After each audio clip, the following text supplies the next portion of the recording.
From the Newstalk ZB newsroom, this is Newsfix. In this update, dawn services are winding up as Anzac Day gets underway.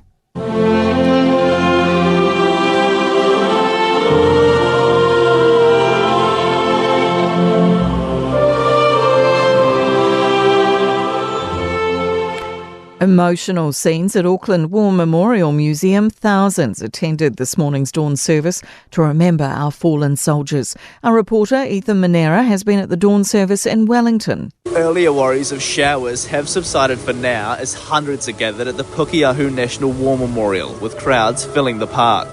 The service was opened by the arrival of Governor-General Dame Cindy Kero. Wreaths will later be laid by representatives including Mayor Tory Whānau and Nicola Willis. The Defence Force will still play its part at this year's dawn service at Gallipoli despite a luggage nightmare.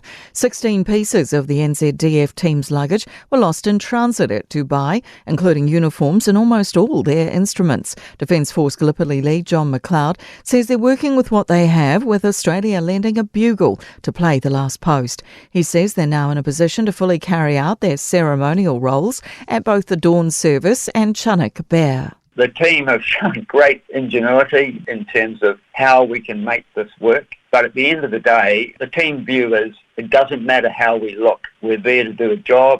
Leave plenty of time and drive well rested are the key messages for travellers this Anzac weekend.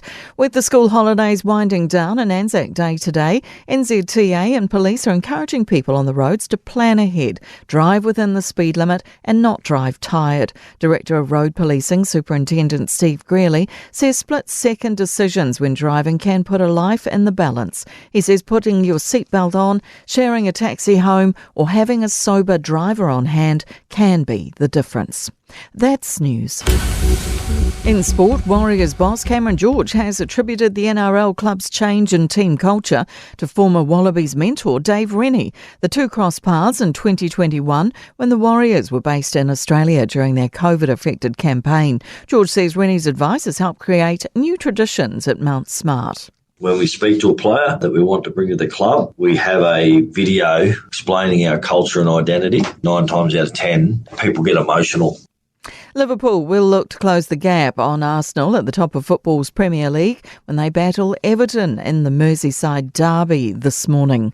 The New Zealand softball team have been named in Group B for pool play ahead of the World Cup and will compete between July 10 and 14 in Canada. Also in Group B are Argentina, Canada, Hong Kong, China, Israel and Singapore. That's sport. I'm Jodie Gill.